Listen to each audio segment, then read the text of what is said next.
Bon, fine. Ok. C'est ça. Il y a de la job en bas, hein. C'est pas grave, je vais arranger ça demain.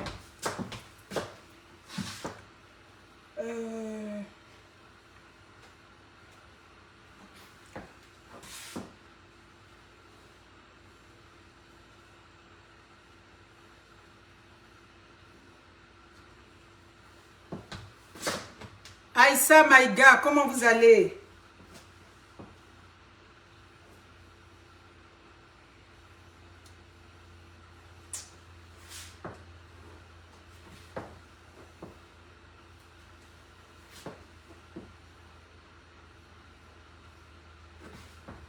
C'est pas grave, je vais arranger ça demain.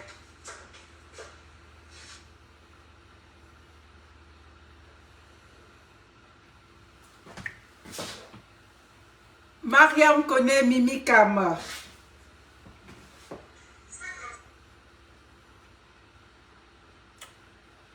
Sur une page, parfait.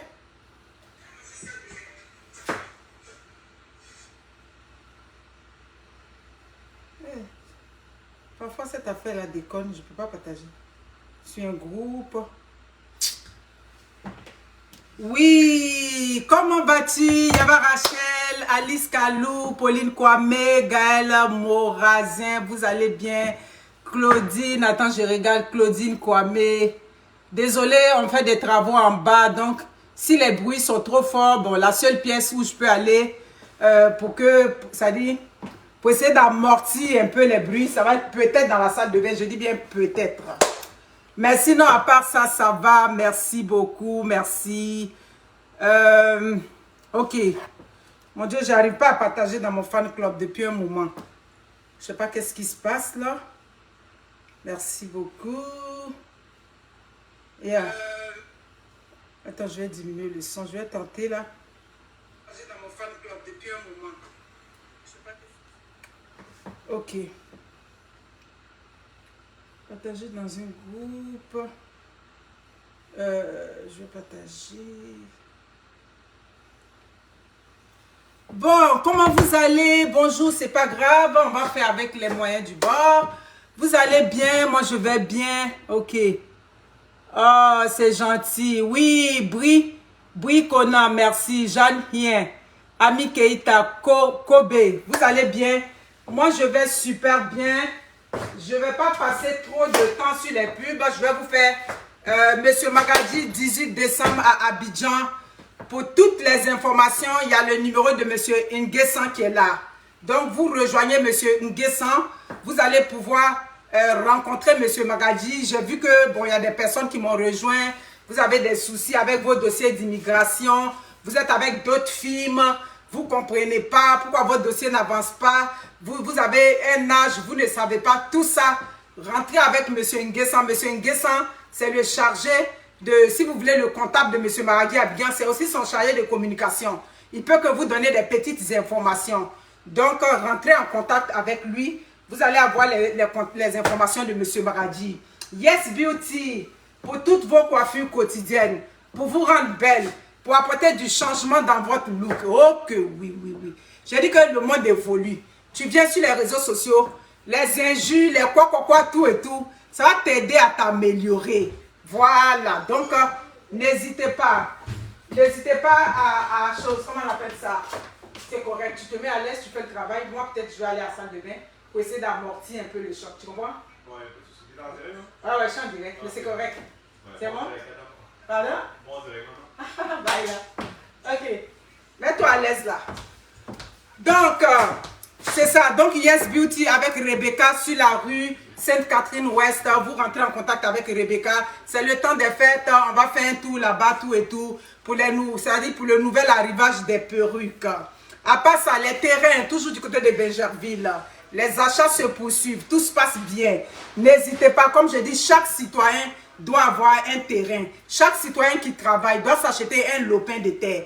Donc, je le précise, si vous avez l'intention d'aller construire Abidjan l'année prochaine, ce projet ne vous intéresse pas parce que c'est des terrains vierges, c'est des lots vierges. Donc, mais si vous avez l'intention plus tard d'avoir un terrain qui va prendre de la valeur, rentrer en contact avec moi. Je vais tout vous expliquer. C'est un terrain qui s'achète sur 2 ans.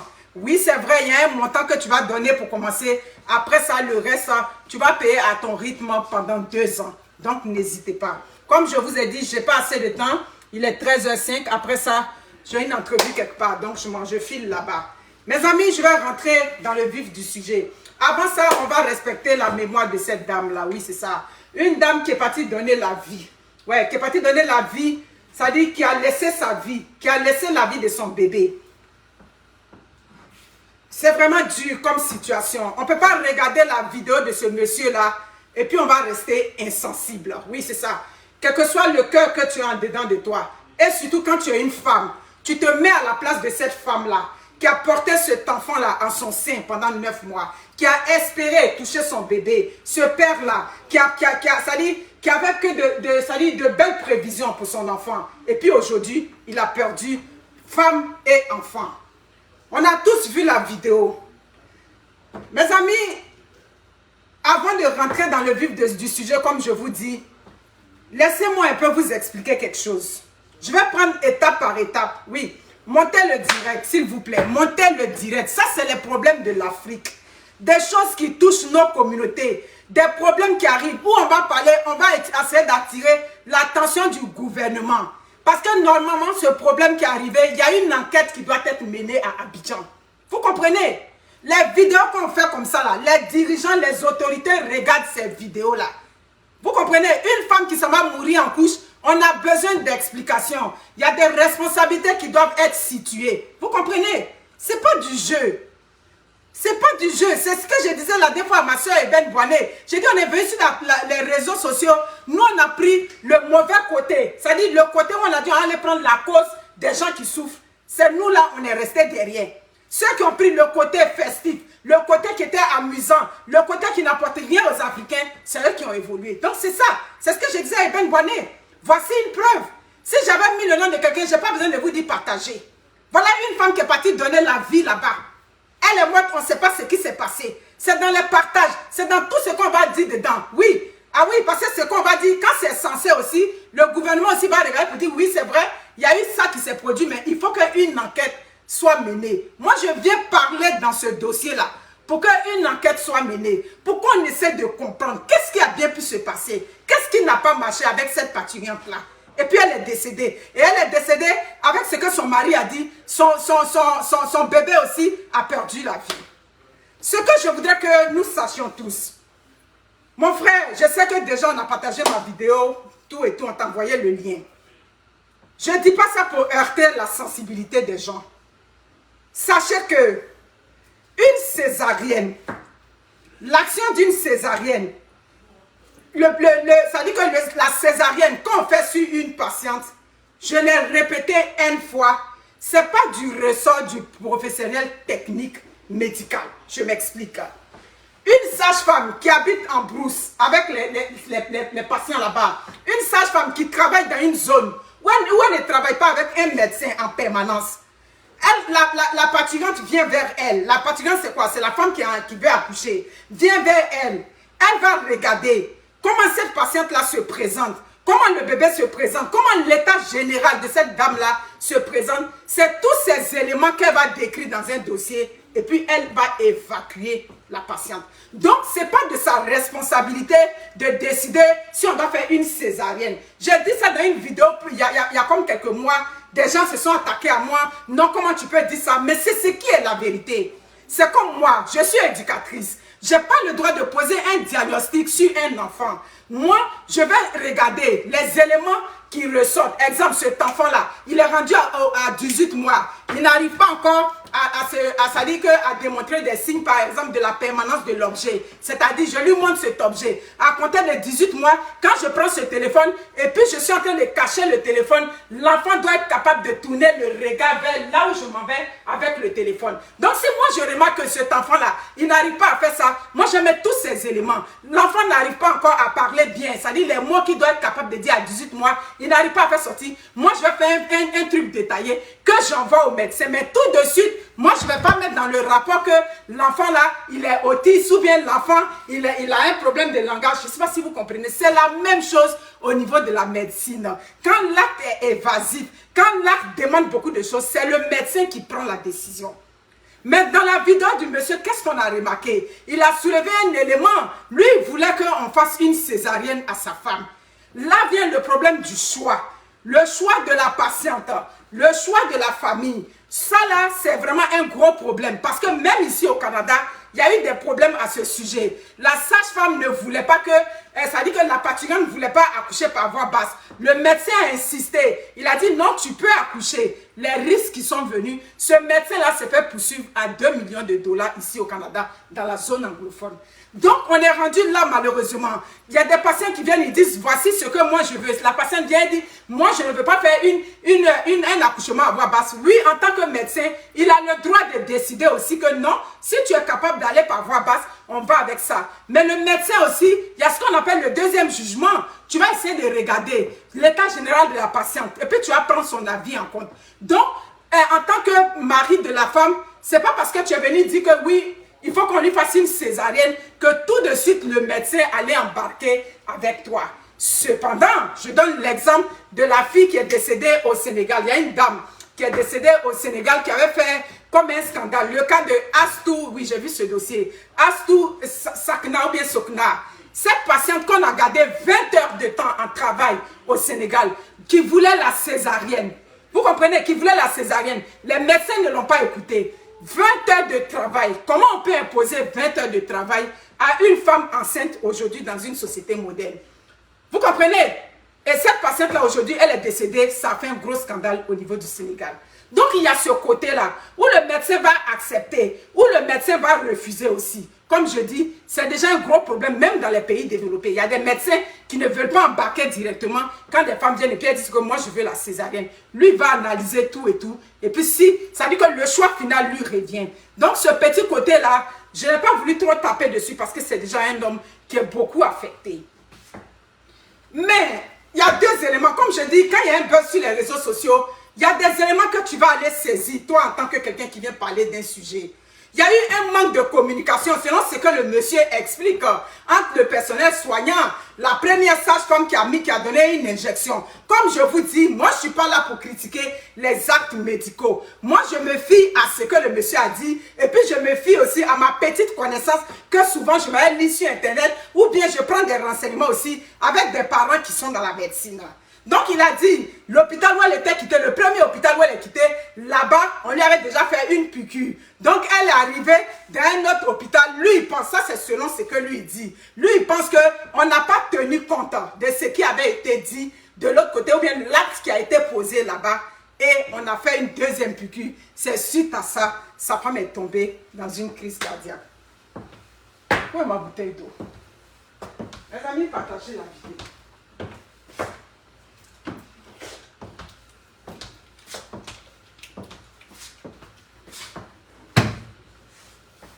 Je vais venir sur l'affaire, ça dit que, je vais vous parler ici du dossier médical numérisé. Le gouvernement de Côte d'Ivoire, je suis parti à Abidjan, j'ai vu vos exploits là-bas. On a vu comment Abidjan brille. On a vu comment les villes de l'intérieur, vous faites un effort avec le goudron. Comment quand on arrive à Abidjan, un étranger, un Africain qui arrive à Abidjan, comment il regarde Abidjan et puis dit, ouais, le président là, il travaille. Vraiment, ce pouvoir-là travaille. Je l'ai dit maintes fois dans mes vidéos, ça dit que l'évolution d'un pays, c'est pas seulement, ça dit que la vitrine. Il y a aussi, quand on parle de l'évolution, il y a aussi la population. Il y a aussi le bien-être de la population qu'on prend en compte. Moi, quand j'écoute ce monsieur, lui selon ce qu'il explique, le premier acte médical qui a été passé de l'autre côté, est-ce qu'on en a tenu compte avant de poser un deuxième acte médical? Donc, quand aujourd'hui, on parle de l'assurance, la carte d'assurance maladie universelle. C'est fine, il n'y a pas de problème.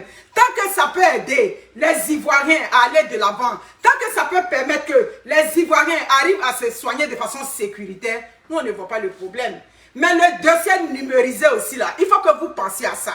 C'est quoi un dossier numérisé? Ça veut dire que quoi? Moi je suis une patiente, on m'enlève à Yopougon, on vient me transférer ici à Cocody. Le médecin n'a pas besoin, ça dit on n'a pas besoin d'aller demander tous mes détails. Dans le dossier numérisé là, ça dit que tous mes antécédents médicaux, depuis quand je traîne dans les hôpitaux, tout va être dedans. L'infirmière qui me reçoit déjà, ou le médecin qui me reçoit déjà, lui n'a qu'à taper sur l'ordinateur auquel lui il a accès. Tout de suite, il va voir tout sur moi. On n'a pas besoin, ça dit, ça fait qu'aujourd'hui, par moment, d'autres qui ont reçu d'autres soins dans d'autres cliniques. Ah oui, parce que ce dossier-là, il faut que ce soit quelque chose de national, de telle sorte que tu as une clinique, une vraie clinique, il faut que tu sois inscrit dans ce registre-là. Excusez-moi, les travaux ont commencé. On va aller à la salle du bain. On va aller à la salle du bain. Excusez-moi, si je ne fais pas ça là, les bruits vont me concentrer tout de suite. Je vais revenir au monsieur. Je vais revenir parce que ça fait pitié. Voilà. Si elle ne fait pas ça là, il n'y a pas de temps. Oui. Vous me voyez, hein? C'est pas possible. Amounia, la femme de quelqu'un comme ça. Voilà. C'est la même chose, vous me voyez. Donc, comme je disais, moi je suis pour le dossier numérisé. Avec le dossier numérisé là, même la petite clinique où elle est partie, où elle est en train de venir dans le grand hôpital, avec ça déjà, on peut savoir quels soins qu'elle a reçus exactement là-bas avant de venir là. Mais malheureusement, tout est mélangé là-bas. Parfois, ces patientes-là, elles sont passées quelque part d'autre. Elles ont reçu d'autres soins, ou bien ils ont reçu d'autres soins. Ils viennent, on ne regarde pas tout ça, et puis on commence à mettre d'autres soins dessus. Donc, le monsieur a dit que lui, selon ce qui a été dit, elle avait reçu quelque chose. En plus de ça, on est venu lui faire une injection, et puis il y a eu décès. Donc, les professionnels de la santé, ça veut dire que le ministère comment on appelle ça, de la santé, revoyait ça. Essaie de numériser le fichier pour que désormais, quand le patient rentre à l'hôpital, même si quel que soit où il est quitté, c'est tout ça, on dit qu'on est en train de développer un pays. Le développement d'un pays, c'est pas juste là où on regarde là. C'est comme ça que je vois. Donc, tout de suite, moi, j'ai décelé cet élément-là. Mais on va aller prendre quelque chose en compte. Aujourd'hui, on vient parler de cette vidéo. Nous, on veut qu'il y ait enquête pour savoir s'il y a eu une négligence. Mes amis, je ne suis pas médecin. Je ne suis pas infirmière. Mais je sais au moins que quand on a perdu les os, une femme qui est enceinte, dès qu'elle perd les os, ce que dit votre protocole médical, elle ne doit pas aller au-delà de 12 heures de temps. On doit s'arranger pour que dans les 12 heures de temps, si c'est par voie basse, si c'est par césarienne, on doit s'arranger pour qu'elle accouche. Si je mens les infirmières, les professionnels de quoi qui sont sur le direct, vous pouvez me contredire. Donc, si on a dit que ça prend au moins, ça dit maximum 12 heures de temps pour que cette femme-là, on la fasse accoucher. Mais quand le monsieur explique, c'est une affaire de hier. Quand il parle, il dit que non, on lui a fait une piqûre hier. La sage-femme a dit qu'il faut aller marcher, il faut faire ça jusqu'à ce qu'on soit tombé dans le lendemain. Qu'est-ce qui s'est passé exactement? Et puis dans les 12 heures où les os de cette dame ont été rompus, on n'a pas pu lui faire quelque chose pour la délivrer de façon sécuritaire. Là vient ma question. Vous comprenez? Et je me suis renseignée parce que cette information, je l'avais déjà. Je sais qu'une parturiente qui perd les os, ça ne prend pas plus de 12 heures. C'est ce que dit votre protocole médical. Je me suis renseignée à Abidjan. Je vous ai dit que je suis partie, j'ai rencontré des médecins, j'ai rencontré des sages-femmes de temps en temps. J'ai demandé, on dit effectivement, c'est 12 heures, mais maintenant même on prend plus de précautions. Donc quand ça arrive à 8 heures de temps là, nous déjà on commence à prendre le mécanisme qui va la mettre en sécurité. Donc une parturiente qui a déjà perdu les os, et puis ça ne se déclenche pas, mais cette parturiente-là, elle mérite une surveillance accrue. Ça veut dire que c'est un cas sérieux, plus. C'est pas ce que dit votre protocole. Donc qu'est-ce qui n'a pas marché? Qu'est-ce qui n'a pas marché? Et puis cette femme-là est rentrée, le monsieur n'a rien vu dedans. Au moment où on va venir lui parler, c'est pour venir lui dire que sa femme est décédée. Moi je crois qu'il y a matière à aller mener une enquête. Il faut qu'une enquête soit menée. Il faut que les responsabilités soient situées. Il faut qu'on comprenne qui n'a pas posé son action au moment opportun. C'est ça. Parce que pourquoi on va dire que non, il y a une chose, comme on appelle ça, c'est des choses qui arrivent Partout, j'ai vu, donc on dit, oui, c'est des choses qui peuvent arriver. Je suis d'accord. Les patients qui meurent en couche, ça existe. Mais quand ça arrive là, il faut bien qu'on explique. Ce monsieur a besoin d'explications pour passer aux étapes du deuil. Oh que oui. Il a besoin qu'on lui explique. Ce sont ces explications-là qui vont l'atténuer, qui vont l'aider à faire un pas en avant. Vous comprenez? On n'est plus au temps où on va dire que oui, c'est arrivé, c'est des choses qui arrivent. Nous, on n'est plus là pour des choses qui arrivent. Nous, on est là pour que quand des choses arrivent, on soit là pour bien l'expliquer. C'est-à-dire des médecins qui soient capables de rassurer les patients, des médecins qui soient capables de faire leur travail comme il faut, des sages-femmes qui ont l'ouvrage à cœur, des infirmiers qui sont là pas parce qu'on les a obligés. Oh que oui, parce que par moment, votre façon de travailler, ça dit qu'il y a matière à réfléchir là-dessus. Vous travaillez comme si c'est une obligation. C'est pas une obligation, s'il vous plaît. Partagez le direct. J'ai oublié ma bouteille d'eau.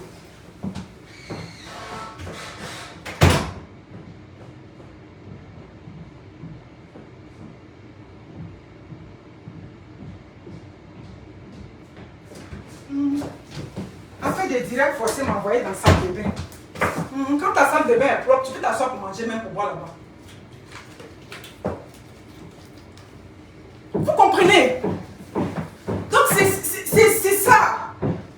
La négligence de certains professionnels de la santé, nous, on ne veut plus de ça. Récemment, il y a eu un scandale où un médecin, moi j'étais en vacances où le scandale a éclaté. Un médecin qui est de garde, qui laisse la garde, qui doit faire. Oui, un médecin qui se prenait pour un tout puissant là-bas dans sa communauté là-bas. Qui se prenait pour un puissant mogol. Tu es en garde, tu laisses la garde. Tu t'en vas dans un maquis où tu t'en vas boire. Il y a une urgence. La sage-femme essaie de te rejoindre. Elle a de la misère. Jusqu'à ce que ce monsieur-là, on a mis, ça dit qu'on l'a attrapé. Aujourd'hui, il a quitté la médecine. Ça dit c'est chaud sur lui. La justice est sur lui là-bas. Nous, on veut que dans ce dossier de ce monsieur, est-ce qu'il y a eu erreur médicale? Qui n'a pas joué son rôle? Qu'est-ce qui a bien pu se passer? Qu'est-ce qui n'a pas marché? Et cette femme-là, elle arrive, tout et tout, elle décède. Vous, ça dit, il a besoin qu'on lui explique. Oui, il a besoin de ça, s'il vous plaît. Gouvernement de Côte d'Ivoire, c'est pardon, on vous demande. Je ne sais pas à quel niveau le dossier était. C'est hier nuit, merci beaucoup pour les étoiles. C'est hier nuit, j'ai pris possession du dossier. J'ai dit non, quoi qu'on dise là, oui, c'est vrai. Généralement, quand des femmes meurent en couche là, on voit des gens qui viennent pleurer. Oh, ça peut arriver, oui. Tu peux finir d'accoucher, tout va bien. Dans la nuit ou bien les heures qui suivent, il y a une hémorragie, il y a quelque chose qui peut arriver. Et puis moi, on peut s'en suivre. C'est des choses qui arrivent. Mais la partie du film où, depuis la veille, elle a perdu les os. Mais quand elle perd les os, je ne suis pas professionnelle de la santé, mais je sais au moins que j'ai accouché. Quand tu perds les os, ça veut dire qu'il y a quelque chose d'urgent qui arrive. Ça veut dire qu'il y a un bébé qui peut tomber en souffrance. Ça veut dire qu'il y a une infection qui peut arriver. Donc, on ne peut... Qu'est-ce qui s'est passé? Qu'est-ce qui n'a pas marché? Et puis, on a laissé ça traîner jusqu'à ce qu'on en arrive là. Partagez la vidéo, mes amis. Partagez. Comme je dis, le choix, c'est-à-dire commencer à offrir le choix à ces femmes qui veulent la césarienne. Commencez à leur offrir. Mais les femmes, sachez aussi que la césarienne, oui, il ne faut pas qu'on pense que la césarienne, c'est quelque chose d'aisé. La césarienne aussi, ça vient avec des conséquences. Parce que quand on t'a opéré là, tu deviens un post-op. Un post-op là, il y a le suivi, il y a tout, il y a des hémorragies, il y a des complications qui viennent avec. Donc, il faut que ces médecins-là, des femmes qui viennent, ou bien des conjoints qui viennent avec leurs femmes, qui disent que non, moi, ma femme, je veux qu'on lui fasse une césarienne, expliquez-leur. C'est ce que j'appelle le consentement éclairé. Le consentement éclairé, c'est quoi? Ça veut dire que quoi? Je suis rentrée. Peut-être que je ne mesure pas l'ampleur de ce que je suis en train de demander. Toi, en tant qu'un professionnel, tu as le droit de m'expliquer tout. Tu as le droit de me dire, là, quand vous voulez qu'on pose sur votre femme, voici les conséquences qui peuvent survenir. Donc, quand c'est comme ça, les gens sont informés et puis la décision finale leur revient. Mais très souvent, ce n'est pas ce qui arrive. Il y a un problème de communication entre vous et ces patientes qui rentrent. Il y a un problème de communication entre vous et la famille de ces patientes-là. Ce n'est pas normal. Vous comprenez? Ce n'est pas normal. En tant que parents du patient, ils ont le droit d'être inquiets. Le système est déjà défaillant. Ils ont perdu la confiance avec ce système-là. Ils ont perdu la confiance avec ces professionnels de la santé. Parce que par le passé, on a vu des sages-femmes qui ont battu des patients, qui ont méprisé des patients qui sont rentrés, des infirmiers qui font font le travail à la traîne, des infirmiers qui n'ont pas l'ouvrage à cœur. Nous, on est là pour critiquer ça. Nous, on est là pour crever ces gens d'abcès-là. Vous comprenez? Donc, c'est pour ça que j'interpelle ici le ministère de la Santé. Voilà une femme qui a marché bien, qui est partie à l'hôpital. Son mari ne comprend pas le décès de sa femme. Oui, il ne comprend pas qu'est-ce qui est arrivé. Un baobab est tombé sur sa tête. Ça dit que c'est comme son monde s'écroule. Il ne sait plus où il est. Sa femme qu'il avait espérée, quand elle allait rentrer à la maison avec le bébé n'est jamais rentré à la maison. Le bébé est resté à l'hôpital. Il a besoin qu'on lui explique. Oh que oui, oui. Il faut bien qu'il y ait quelqu'un pour rencontrer ce monsieur-là là-bas. Pourquoi on l'explique? Pour que les médecins aussi viennent s'expliquer par rapport aux actions qu'ils ont posées. Qu'est-ce qui n'a pas marché? Cette crise cardiaque subite là, oui. Cette crise cardiaque où on a voulu mentir. Et vous faites ça là-bas beaucoup. Des choses arrivent. Vous n'êtes pas capable d'assumer. Vous posez des actions. Ça dit que le pire arrive. Vous essayez de masquer. Qu'est-ce qui s'est passé? Et vous avez dit à ce monsieur-là que son bébé était décédé. Je veux savoir, qu'est-ce qui n'a pas marché? C'est ce que vous avez dit là-bas. Quand il a demandé où est mon bébé, hein? Un médecin là, oui, le médecin là, on sait qu'en tant que médecin, tu dois te départir de la douleur du patient. Ça, c'est ce qu'on vous a appris dans votre déontologie. Mais en tant que médecin là, tu es humain aussi. Donc, la manière dont tu vas annoncer le décès aux parents d'un patient, ben ça prend des égards tout de même. Ah oui, oui, oui, ça prend des égards. Oui, oui, oui. Tu es un être humain avant d'être un médecin. C'est la femme de quelqu'un, c'est la maman de quelqu'un, c'est l'enfant de quelqu'un. Quand vous avez, ça dit, qui est passé par ce mauvais truc-là. Vous savez où j'ai perdu toute crédibilité avec vous là-bas? C'est l'affaire de l'enfant de Angré. Le petit de Angré, le bébé d'Angré, où on a taillardé comme ça la tête de l'enfant. On a taillardé la tête de l'enfant. La mère a fait une hémorragie. Elle est décédée comme ça, J'ai tambouriné sur ce dossier aujourd'hui. Quand je parlais, les quelques personnes que j'ai rejointes, les partenaires, le chute d'Angré là, c'est les babaquets qui sont derrière tout et tout. Donc l'affaire est passée. Vous avez vu l'affaire, vous, les dirigeants au pays, le ministère de la Santé, vous n'avez pas dit que vous n'avez pas vu le dossier de l'enfant de Angré. La mère de cet enfant-là est décédée nuitamment dans une hémorragie où elle a commencé à vomir le sang, tout et tout. Ce bébé-là, il est là aujourd'hui. La grosse cicatrice, 2 cicatrices, une ici, une ici. Des gens qui ne savent même pas que, ça dit, on a pris des stagiaires, on a donné ça, ça dit, on a déposé, ça dit, ce stagiaire-là dans les mains de l'enfant d'autrui, qui est venu taillarder, ça dit qu'une femme enceinte l'a taillardé son enfant. C'est passé sous silence. Ceux qui n'ont pas d'argent là-bas ne peuvent pas parler. Ceux qui n'ont pas d'argent là-bas ne peuvent pas prendre des avocats. C'est pour ça que nous autres, là, quand ça arrive, on vient pleurer pour ceux qui souffrent là-bas. On vient pleurer la cause de ceux qui n'ont pas l'argent, ceux qui sont démunis là-bas. Ce pauvre père de famille qui se débrouille. Aujourd'hui, voilà sa femme. Sa femme qu'il avait espéré qu'elle allait venir avec le bébé. Ils allaient attraper le bébé dans la maison. Bébé là n'est plus là aujourd'hui. Bébé est parti, la femme est partie, donc ça mérite une explication. Il faut bien que quelqu'un s'explique. Tout acte qui arrive dans une société, dans une corporation, dans un milieu de travail, il faut bien que quelqu'un s'explique. On n'est pas ici pour accuser qui que ce soit. On dit que rentrer dedans, le ministère de la Santé, le ministère de la Sécurité, le ministère de quoi, vraiment tous ceux qui peuvent éclairer. Il faut que ce soit de l'eau chaude.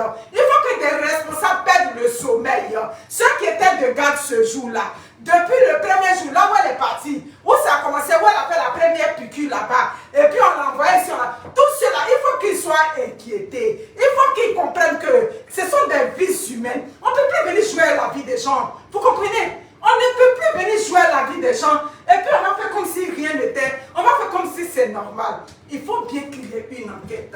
Une enquête, c'est quoi? Partagez le direct, mes amis. Je me mets à la place de ce monsieur. La souffrance de monsieur. Quelqu'un qui aime sa femme. Quelqu'un qui a marié un enfant de quelqu'un. Qui a fait sa dot, qui l'a marié. Aujourd'hui, il se retrouve veuf. Il ne comprend pas. Il ne comprend pas, donc il faut une explication. C'est ça. Parce que on n'a plus confiance en vous. C'est ça le problème. Donc, puisqu'on n'a plus confiance en vous, il faut bien que vous expliquiez. Expliquez qu'est-ce qui n'a pas marché. Vous comprenez? Expliquez. Quelqu'un doit venir s'expliquer. Le collège, je ne sais pas si, je suppose que là-bas, vous avez des collèges de médecins. Vous avez des éminents professeurs à l'université là-bas, des professeurs de faculté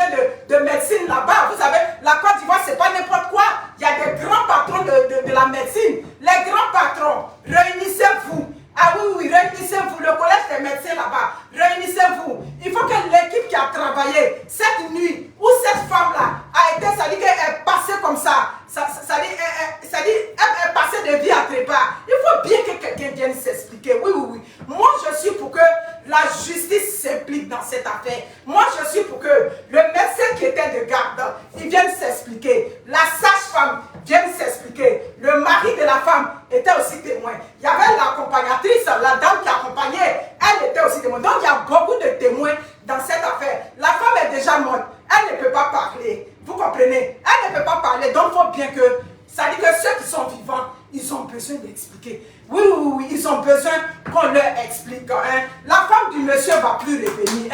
Toutes celles qui sont mortes en couche là-bas, et puis ça passe crème, ils ne vont plus revenir. Mais ça là, au moins là, il faut bien que justice soit faite pour cette femme-là. Cette femme, ça dit que, qu'est-ce que vous n'avez pas vu venir? En tant que médecin, en tant que professionnel, elle est rentrée là-bas. Qu'est-ce qui était le problème? Et puis elle est passée comme ça, fio, et puis le médecin qui vient, qui annonce ça comment on appelle ça, au mari de la patiente, ça dit que ça a un peu de compassion, sans comprendre que, attends, c'est quand même la femme de quelqu'un, c'est quand même une personne qui est précieuse, qui a de la valeur dans sa famille, qui a de la valeur dans sa communauté, qui est passée comme ça. Oui, c'est vrai, vous avez l'habitude de voir des gens qui meurent là-bas, donc la mort ne vous dit plus rien. D'accord, c'est la corporation que vous avez choisie, c'est le métier que vous avez choisi, mais nous, on n'est pas responsables. Des gens qui viennent là-bas, ce sont des personnes que nous aimons, ce sont des personnes auxquelles nous sommes attachés. Donc quand ces personnes-là viennent là-bas, ben, prenez-les bien. Faites ce qui est humainement possible. Faites ce que votre travail vous demande. Mais malheureusement, ce n'est pas ce qu'on constate. C'est pour cela qu'au cours de cette vidéo, j'interpelle ici tous les ministères qui peuvent s'impliquer dans cette affaire. J'interpelle, oui, peut-être qu'aujourd'hui, vous êtes en haut là-bas. Vous ne voyez pas. Si vous ne voyez pas, nous, on est là pour vous expliquer. On est là pour vous dire qu'il y a un père aujourd'hui sur les réseaux sociaux qui pleure. Il pleure sa femme, il pleure son bébé. Qu'est-ce qui s'était passé? Et puis vous lui avez dit que son bébé était mort. Je veux savoir. Partagez le direct.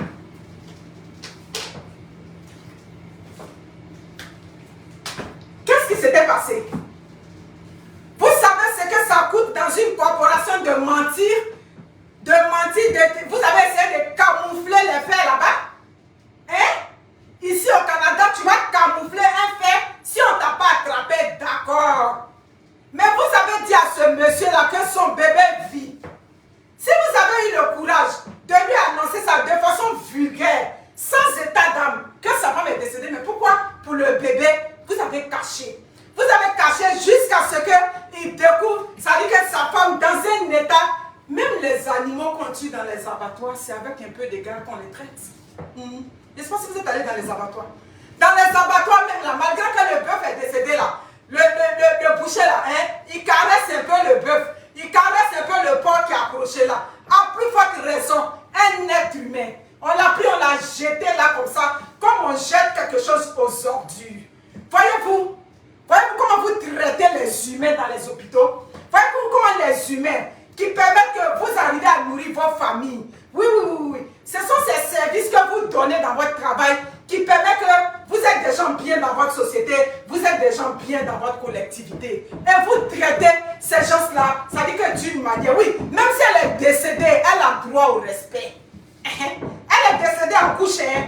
Vous dites que vous n'êtes pas responsable, nous on vous l'accorde ça. Mais quand ce monsieur-là, il vient, pourquoi quand quelqu'un décède au Canada ici, on dit on va l'arranger le temps que la famille vienne.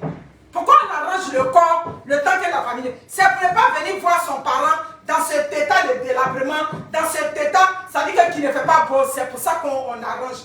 Même dans le décès, l'être humain a droit à sa dignité. Même les gens décèdent là-bas, vous ne respectez même pas leur dignité. Vous traitez les gens comme du n'importe quoi là-bas. Mais quand c'est des gens qui ont l'argent, quand c'est des gens que vous connaissez, quand ils viennent, vous faites la couverte, vous faites les gentils là-bas. Mais quand c'est des gens non-name, des gens qui ne sont pas connus, quand ils viennent, eux, ils ont droit à un autre traitement. Est-ce que c'est ce que votre corporation vous demande? C'est ce que votre corporation vous demande. Nous, on exige une enquête.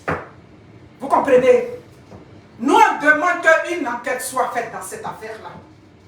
C'est pas possible. À quel moment vous prenez conscience dans votre travail? À quel moment? Quand est-ce que vous voulez que, ça dit que la cohésion vienne entre ça dit que ce peuple-là et vous, cette population-là et vous, les professionnels de la santé? Hein? Des patients encore, aujourd'hui on est en train de faire des vidéos, des patients sont encore traumatisés dans la main des soignants. Aujourd'hui même on est en train de parler. Peut-être aujourd'hui, avec l'avènement des téléphones cellulaires en ville, tout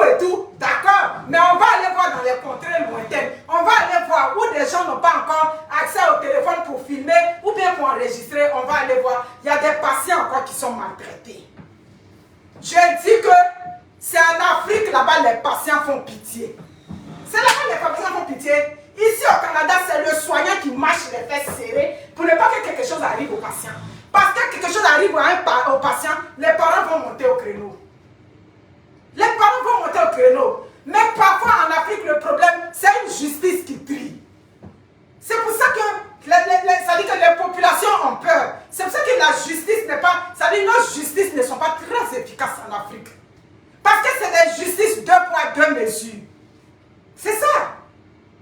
Sinon ça n'a même pas besoin de venir sur les réseaux sociaux. Ou bien c'est venir sur les réseaux sociaux, dans les heures qui suivent net là, une enquête doit être faite. Si une enquête est ouverte, et puis moi je suis en train de parler, alléluia, c'est ce qu'on veut.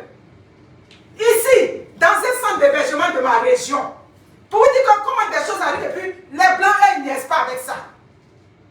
Ils ont mis le monsieur dans une chaise, ou ils ont mis le monsieur dans la chaise, on ne sait pas qu'est-ce qui s'est passé.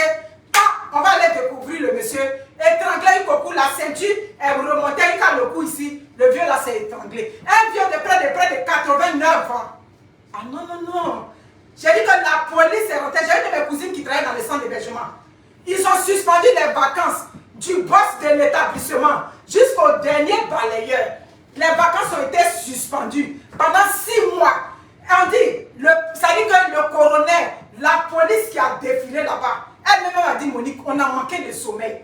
Parce que le matin, quand tu vas aller au travail là, il y a question qu'on va te poser. Ils ont posé la question aujourd'hui. Ils reviennent 3 semaines plus tard. Ils vont reposer la question à chaque employé jusqu'à ce qu'on a mené cette enquête-là. On est parti regarder les caméras de surveillance. Les caméras pour savoir. Oui, c'est vrai, le vieux étant, on l'a déposé dans la chaise. Est-ce qu'au moins il y a des gens qui rentraient? C'est selon la fréquence où les gens sont rentrés dans cette chambre. C'est là ils ont dit que c'était un accident pur et simple. Ça veut dire qu'au moment où la dernière personne est rentrée, et puis comme on a découvert son corps, il n'y avait pas un grand temps. Donc ça veut dire que c'est un acte d'accident qui est arrivé, il s'est glissé, et puis la ceinture a pris son coup.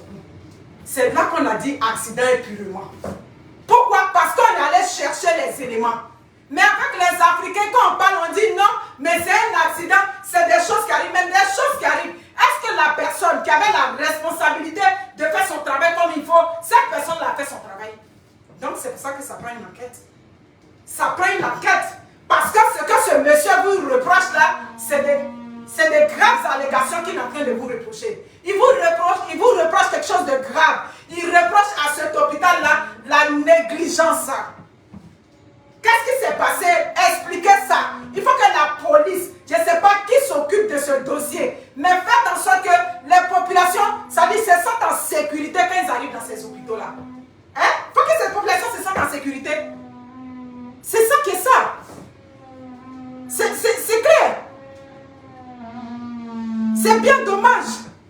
Un système sanitaire où tu n'as pas l'argent, tu arrives à l'hôpital, tu n'as pas l'argent, on ne te regarde pas. J'ai discuté de ça avec une amie quand j'étais partie en vacances. J'ai dit, mais vous, on dit les soins sont gratuits. Elle dit, on nous dit que les soins sont gratuits, mais souvent, pourquoi on nous envoie les médicaments? Pourquoi on fasse le ravitaillement? Quand c'est fini, il faut attendre 1 mois. Mais le patient, lui, il a entendu dehors là-bas que c'est gratuit. Mais quand il est venu, qu'il n'y a pas Monique, où tu veux qu'on allait pour leur donner? Donc, quand ils arrivent, et puis on leur dit non, il n'y a pas de médicaments, mais le gouvernement a dit c'est gratuit. Oui, le gouvernement a dit c'est gratuit. Le gouvernement aussi ne ravitaille pas toujours ces hôpitaux-là. Vous comprenez? Donc, il y a des failles à tous les niveaux. Mais ce dossier dont on est en train de parler là, les populations ont perdu la confiance. Ce monsieur réclame la justice pour sa femme et il a droit à ça. Il a droit qu'on le rencontre. Rencontrer ce monsieur qui plaît sur les réseaux sociaux, qui ne peut plus voir son enfant, ça dit que tout son monde s'est écoulé aujourd'hui, ce monsieur. Il y a quoi, toi, mon frère? Il y a quoi? C'est pas possible. Tu regardes ça et puis tu pries Dieu pour dire Seigneur, pardon, faut pas ça m'arriver. Ça dit, tu regardes et puis tu n'en reviens pas. Comment on peut maintenir une personne en travail pendant plus de 20 heures? Comment un médecin n'a pas pu voir que oui, la dame c'est depuis hier qu'elle a perdu les os?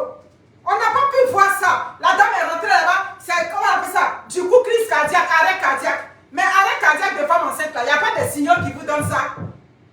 C'est pas pour dire qu'elle était en césarienne et puis bon, au cours de la césarienne, elle a fait un arrêt cardiaque. Donc ça veut dire que où elle est couchée là, en tant que patiente qui n'est pas encore opérée, mais il y a des signes vitaux qui montrent qu'elle n'est pas bien, le bébé est en danger, tout et tout. Donc tout ça, on n'a pas vu passer. Tout ce qu'on a fait, on est venu annoncer au père que sa femme est décédée.